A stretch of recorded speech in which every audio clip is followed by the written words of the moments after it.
Today is our first day of week 4 and we came down to the beach fishing this morning just before breakfast, and this is what we've caught. 11 herring and 1 quite big skippy. I'm just waiting for the last one to die. Ray leave, and now we're heading back to camp for breakfast. That one doesn't want to die. 2, 3, a skippy, 4, 5, 6, 7, 8, 9, 10. Not quite a dozen, but skippy makes a dozen. So yeah, off for breakfast. Good morning from Norman's Beach. Do you have any spaces available? So this is the only spot in camp that has a bit of a 4G signal, and all the new people that are coming into camp looking for spots keep thinking Chris works here, so they're asking him whether he's got any spaces available. Good morning. This is what waking up in the caravan looks like. Complete bedhead, and I never thought I would be making a video when I look like this. However, Chris has just got up to make coffee and had a panic attack. So the one thing that people always worry about living in Australia is, oh my god, the snakes, the spiders, and as a general rule we very rarely see anything.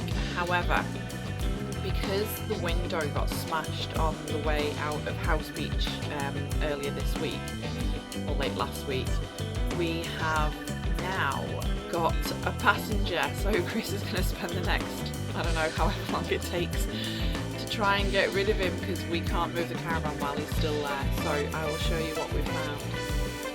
So this is our little visitor.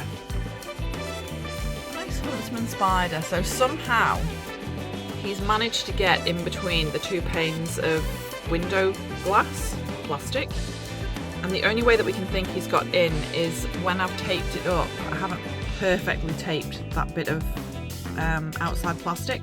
So for some reason he's decided our window is the best place to live.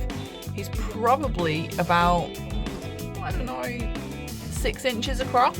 So he's not an adult, he's only a tiny little one. So he's completely harmless, not poisonous in the slightest, doesn't build webs or anything, so he was just looking for somewhere to live. So yeah, hopefully Chris can get rid of him. So I'm going to give him a pair of chopsticks. He's going to take the tape off and hopefully encourage him to move.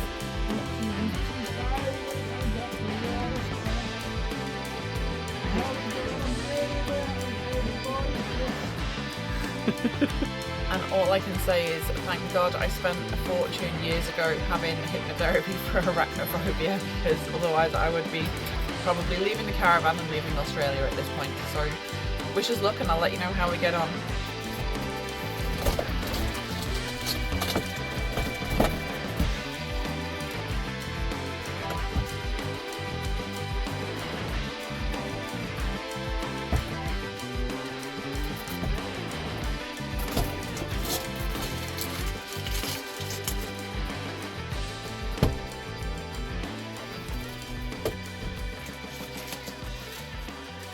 Now the tape's removed, you can see he has 1,000,001 ways to get out, but he only had 1 option to get in.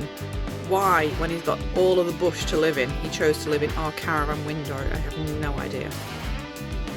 Clearly he's not a very smart spider, but as you'll probably be able to tell, I have put the screen down on the window so he can't get in here. Although he can't, because the back side of the window is still solid, we think. We hope.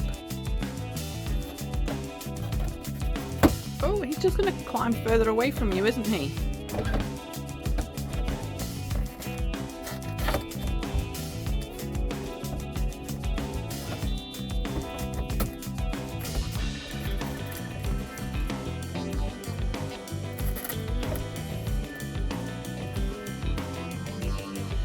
You want a chopstick? Yeah. Like, you have to get the chopstick behind him. Don't let him go past the window.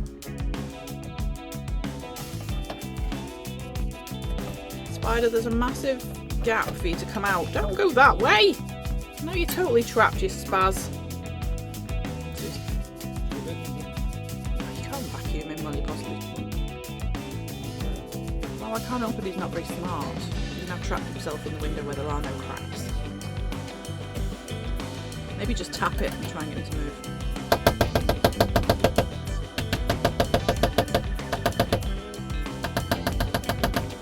clearly that's not working. So Chris did suggest maybe vacuuming him, but I didn't think that was really very fair. So we thought we'd try and save him first, but clearly trying to save him didn't work either. So if anyone has any suggestions on how to remove a huntsman spider from the inside of a double-glazed caravan window, please send all suggestions in to us, because we could be here for a while trying to do this. Chris is trying the long leaf method.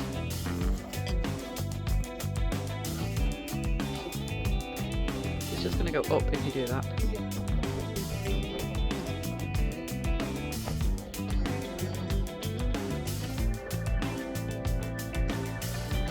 Oh, he's coming back, he's coming back. Yay! No! Don't go past the window! Oh, don't vacuum him. That's it, make him go down, make him go down. It's like, ah! Oh, nearly! Oh! There's a big hole there as well. Maybe we don't just take it.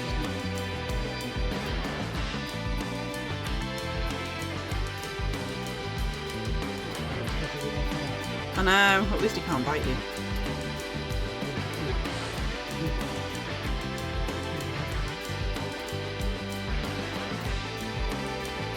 Oh, yep. No, go down. It's like a mad arcade game. What did Australian kids do before arcade games were invented?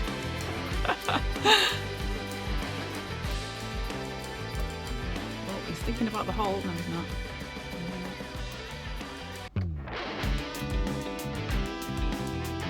Come on mate, we're trying to help you. Well, I'm not trying to help you, Chris is trying to help you. The royal we are trying to help you. Oh, he's out! He's out!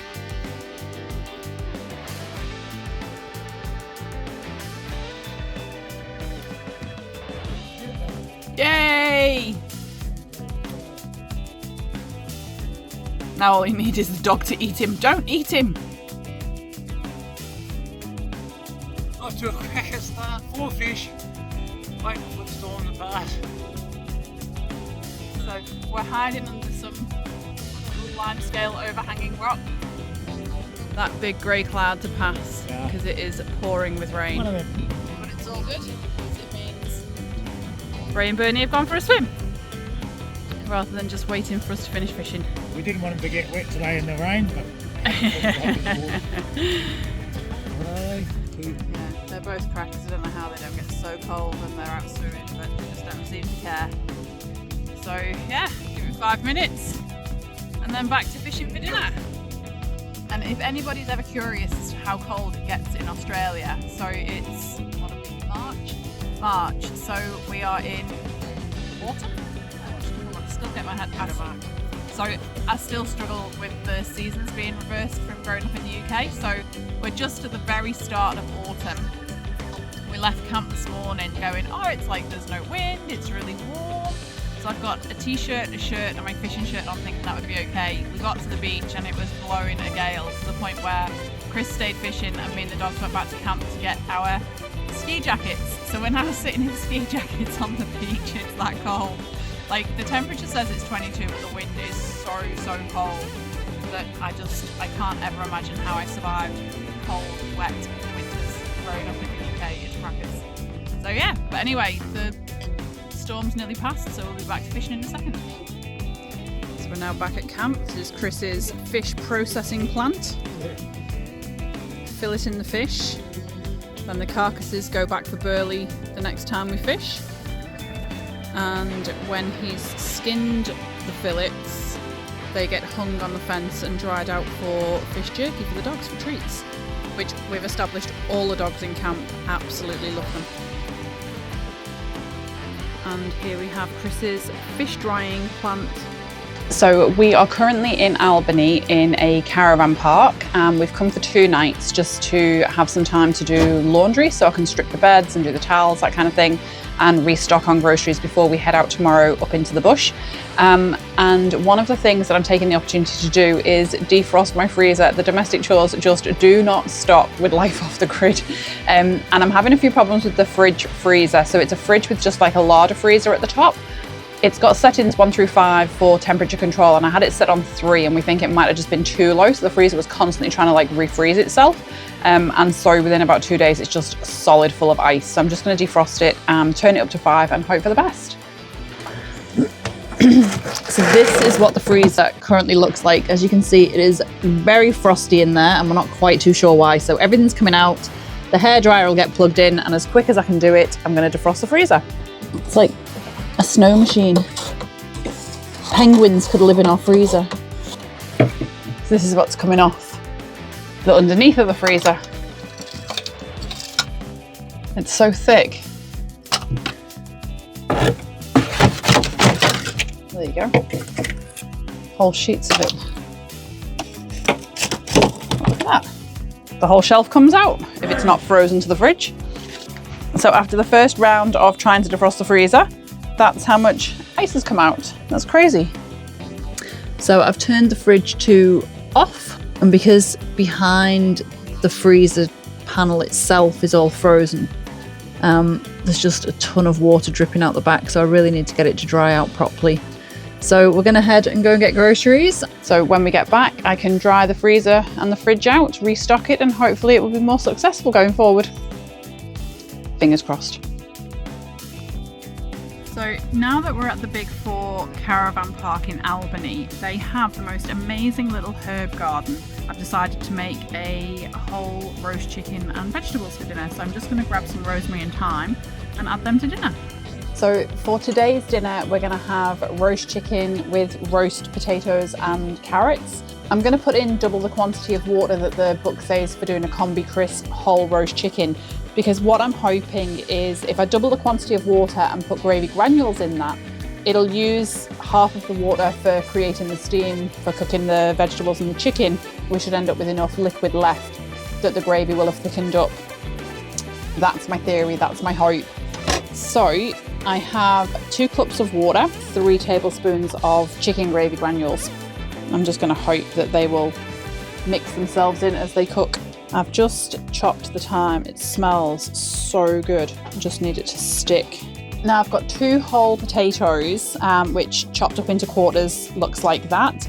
I've just put a little bit of olive oil, maybe like a teaspoon of olive oil, chopped up the rosemary, some sea salt and a little bit of garlic powder. Just toss them around in the bowl just to get them covered, and I'm just going to throw them around the chicken and then chop up the carrot. It's actually probably way too much food for me and Chris, but we'll have leftovers no doubt. And then 1.5 carrots just coated in a little bit of olive oil. This is way too much food for 2 people. So this is what dinner looks like. So we're going to throw this in on Combi crisp for 205 degrees for about 30 minutes. The herbs came from the herb garden. I already told everybody about the herb garden. No, I'm going to go back in a minute. So turn him on, Combi crisp, 205, 30 minutes and go. And now I have to go back to the herb garden to get some chilies because that's all Chris wanted and that's exactly what I forgot. Okay, so the ninja's just pinged, and what's been really funny is it does smell amazing, but everyone that's gone past has commented about how awesome dinner smells, because everyone's like, who's cooking? Can we smell roast chicken? Can we smell roast chicken? Because of course most people just come with like a Weber barbecue or an air fryer. So cooking a whole roast dinner is quite a novelty at camp. Oh my God. Would you look at that? I'm just in awe sometimes of how amazing this ninja is. So I know while I'm making these videos, I do keep saying, oh my God, this smells so good. And I'm like so in love with my ninja. But I really cannot begin to tell you how excited I am that I've made a whole roast chicken and roast vegetables and hopefully gravy in a caravan, in a little machine outside in the freezing cold. It's just been drizzling a little bit, but everyone that's gone past, all you can hear people saying is, oh my God, who's making roast chicken? How are you making roast chicken? Everyone's come over to have a chat to us about it. It's just been brilliant. So if you're ever in doubt about whether you should get a ninja, trust me, you should. And if you're interested in having a look, there's a link in the comments below. Just have a click and honestly, you won't go wrong.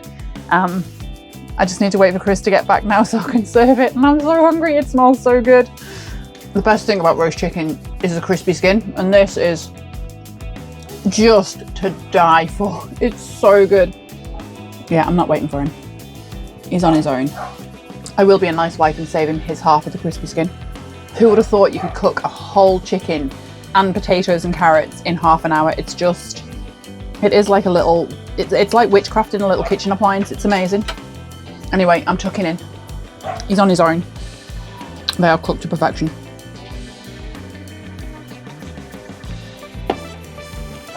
Oh, holy moly. The potatoes are cooked to perfection as well. It's like, I don't know how I'm still so amazed by this machine, but oh my God, the gravy's so good. It's like there's literally no stirring, no doing things at different times. It's just brilliant. The chicken is so juicy. Yeah, I didn't know where you were. I like ate the skin, I ate the carrots, I ate the potatoes, sitting in there, I ate the leg. doing what I have to do. I don't even get a fork and bloody knife. Oh, there's your fork. There's your bloody knife. Bloody hell. With the stuffing. What do you mean stuffing? What do you want the bloody moon on a stick, you do? What, dear? I had a proper panic attack. I thought I'd been abducted by aliens. Well, for a split second I thought you'd been abducted by aliens, but then the dinner was so nice I didn't really care. Come out really well.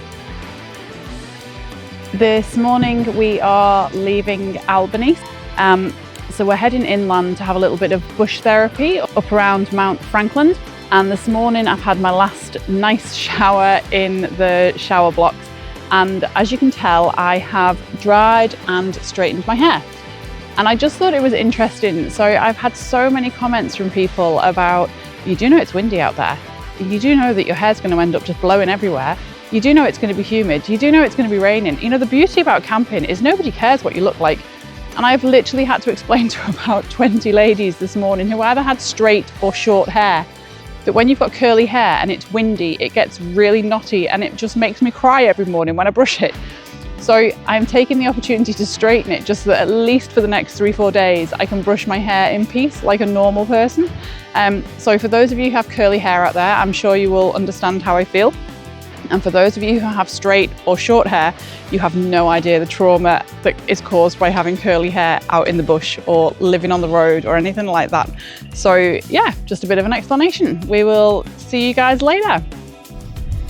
So we just pulled over on the side of the road because I was really tired and I wanted to lie down for 20 minutes. I had like a bit of a rough couple of nights, the dog's not been well. So he's like, oh, there's a good spot to camp down here for the night. Just stay in. I thought you meant to stay in bed and have a lie down. He's locked me in the caravan and we're driving down some dirt track. Oh well, hopefully if I fall asleep I'll wake up. Really nice little spot somewhere. Sorry. Oh well, see what happens. It's like it's not exactly being rocked to sleep. Something just fell down. I don't know what that was. I don't like it. Oh, we must be somewhere because there's the dogs outside. And Chris is now hopefully going to let me out after maybe that was the worst experience of my fucking life. It was horrible. Video it. Oh my God, I tried. I think I pressed the wrong fucking button. No. Jesus. The track goes down When there. you said, baby, stay in bed, have a sleep, I thought you meant I'll be back in fucking half an hour to move the caravan, not like I'll shut in the door and driving off. Before someone else comes in. Well, I wanted to just check out how everything bounces around inside. Oh, it was pretty fucking bouncy. There's people down the right on the nice little frontage one. Got someone on the other side. There is one bay there, but I didn't because we're dogs will run down to their camp. These things have got a track that goes into the river. I'll get out and come and have a look then, shall we? Yeah. So the banging noise that I heard when we were driving was actually my water bottle falling off the table, because obviously when Chris said, stay there honey, have a sleep, I thought we were just going to be stationarily parked, so I didn't think about moving any of the stuff that I'd put on the table. Guy is just such a knob, but anyway, we're parked now, so he's just unhooking the van, so we're going to go and take the dogs for an explore down to the river.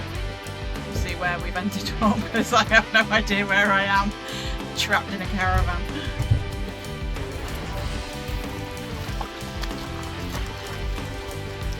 So this is where we're camping, Frankland River. Oh yeah. Chris is going to fix the rope swing and Where are we going to go for a swim? no, probably not. I'll do a real good knot for you, baby, trust me. Would you really? The dogs will be happy swimming for the next couple of days. Surprised he hasn't started splashing yet. Oh, there we go. Let the splashing begin. All the river to swim in and they're right on top of each other. And that's the longest he's ever been in water without splashing. So this is the bridge spanning the Frankland River. So it's the Muir Highway. And it's crazy the size of the trucks that hurtle over it every day. And it's still all wooden struts. Like the whole thing's made out of wood. It's crazy. So pretty. So this is what camp looks like. This is going to be our view for the next few days. One track in, one track out. The river and lots of bush to explore. So this is Bernadette. Looks like butter wouldn't melt in her mouth. She looks super cute. Wouldn't do anything naughty. Look at her, she's so cute. But what has she done? When we were at Norman's Beach, it was the first time we've tied them to the front of the caravanite. And that's where the solar panel lives. And she has chewed through the cables. Normally they're tied at the back of the caravan. Have a super excellent day. Oh, super excellent day. So your solar panel get chewed. Yeah, look at her. Butter wouldn't melt. She's lucky she didn't get a zap. So normally their bed lives underneath the back of the caravan. They're tied to the back stabiliser, and there's literally nothing at the back of the caravan that she can really eat. But the one time they were tied at the front, she chewed through the bloody cable. What are you, Bernie? You're a shithead. You're a shithead. Yes, she is. Look at her. Butter wouldn't melt. She's like, look at me. I'm so cute. I'm just so cute. Poke you. You're naughty, is what you are. Naughty. She's very naughty, but she's very cute. So we are back bush camping. So the Ninja is going to be running off the solar and the inverter, but as you will be able to see shortly, it's very overcast, so we're not really getting a lot of solar input at the moment. So just to help dinner along, I'm boiling the water on the gas rather than expecting the Ninja to heat that up. So what I'm going to have a go at making is chicken and vegetable soup. I only have one potato though, so I'm going to throw a little bit of pasta in and hope that helps it thicken up and make it, well, just gives it a little bit more carbohydrate as well, I suppose. So I'm using a chicken stock pot cube, bit of onion powder, bit of garlic. I've got half an onion, 1.5 carrots, and the leftover chicken from yesterday's roast chicken. And I've also got a little bit of the original stock with the rosemary in it. So this is what the soup mix looks like. And I've found a small can of sweet corn, so I've thrown that in as well. So I'm just gonna throw that in the Ninja. I've got to be quick because the flies are going crazy with the smell. Turn my little Ninja on, and this is the first time I'm gonna try steaming. So I'm gonna go steam for 20 minutes.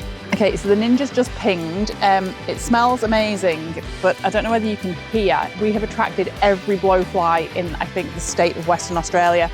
So we're gonna have to be super, super quick getting it out, getting it into the caravan before we get attacked. So this is what our soup looks like. It smells amazing. But here we are having a nice hearty dinner. The weather's a bit cool. But yes, it's very good. And I've got my chilli from the garden, the big 4. That's really nice soup. Yeah, oh yeah. The chicken stock that you had left over from yesterday's roast chicken. Yeah, it's gone in a treat. Yeah. So we've just added salt, pepper and Worcester sauce as an after. Easy. It's yummy. Howdy peeps. Sunday the 15th of March. We survived the Friday the 30th without any mishaps for once. And here we are on the Frankland River in the beautiful Mount Barker region. Absolutely spectacular. Apart from the March flies. What March flies? So we left Norman's Beach where we were. Cheers, all. Oh yeah, cheers. Cheers, big ears. Cheers, all. So we left Norman's Beach where we were hounded by march flies, but it was a beautiful area. Got lots of Lovely herring free and camp. Yeah, did really well fishing. The dogs did really well fishing. Well, the dogs did really well eating from our fishing. And then we went to Albany for 2 nights, but had to stay in like the most prestigious caravan park because all the caravan parks were full and we only wanted to do laundry. We got the Albany light show on this weekend. Yeah, sorry. But we stayed 2 nights just because by the time we got there and by the time you have to check out, we really need 2 nights just to do all the laundry and get ourselves sorted and get groceries. But it was a beautiful caravan park, and I have to say, for as much as I don't like staying in caravan parks, it was quite nice. Yeah, it was nice. And nice neighbours too. Yeah, Really we had nice neighbours there. Shout out to Pam and Pat. Nice people next door to us. Travelling around their little JK pop top. Yeah, they were nice. Then we came here, Frankland River. Yes. And it's beautiful to be back in the bush. It's so nice. Via Mount Barker for a beautiful pie. You have to go to Mount Barker to the country bakehouse. Oh my word, the pies were to die for. What did you have? I had a surf and turf. It was the best steak in a pie I've ever eaten, and the prawns were amazing, and the pastry was perfect. Yeah, and like, I had a couldn't have baked Wagyu better. pie, which was pretty good. But not as good as my surf and turf. I never tried it, so I wouldn't know. I know, but I did offer. And in fact, I did crack a hissy fit this morning because Bernie has chewed through part of the wires on the solar panel. And so I was really hoping that Chris couldn't fix it, so we'd have to go back to Mount Barker to the electrical store. But fortunately, I've got enough tools and tape. Yeah, so didn't get to go and get another pie. I was quite disappointed. But yeah, so we're just on the river now. It would have been a 200-kilometre round trip. It would have been worth it for the pie though. It was a good pie. Yeah. But yeah. So we're on the river now. The dogs are back swimming or fighting in the background. Yeah, we just come back from a nice drive around the area and have a good look around and did some bird watching, and yeah, it was really good. Like, there's a few signs on the highway. It's got the horses. Like, beware of horses, mate. When you come in the corner, there's all horse poo everywhere. So yeah, be real careful. You don't run into one of those beasts. But yeah, no. So it's nice being back in the bush, apart from the march flies. Yeah. And very shortly, I'll take the dogs for a swim down the river. Yeah. But yeah, it's just nice, just hanging out, chilling out. Yep. Just back to relaxing, really. Relaxing and walking. That's pretty much what I think next week is going to be made of. Yeah. That's Before sensational. we head back to Perth for a 2-week stint. 2-week repairs, a few things. Repairs, funeral, and the Holland track coming up. Yeah, that's coming up for Easter. Looking forward to that for Easter. More But videos to come without the ninja. Yeah, there'll be no ninja on the Holland track. I don't know what I'm going to do without it. Yep. But when we get home, I am Baked going beans to and cook noodles. every meal in it. I'm just loving my ninja still. Yeah. Yeah, that's about it really, isn't it? Oh, well. So cheers, thanks for watching. Thanks for still being with us, if And you if are you still with us. Yeah, like Unless and it's just subscribe. my mum watching in case. Hi, mum. And the rest of my family. Yeah. So yeah, if you're enjoying still watching us, like and subscribe, and Yep. We'll see where our next trip gets. see where we end up Next later in adventures the go. month. Yeah. It's so Heading good. north because it's pretty cold down here at the minute in the southwest of Australia, or the southwest of Western Australia. Yeah. Timing it well. Yeah.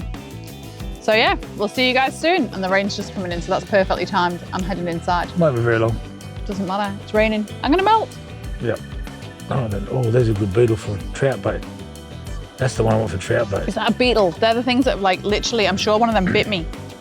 You can't see the size of this thing. that's like that's a horse. they're horse flies. That's a monster. They're march literally fly. like this this size. thought it was a March beetle. flies. No, they're fucking March flies. That's a They're horrible. king march fly. I got bitten on my jeans, and oh my god, I nearly cried. They hurt so bad.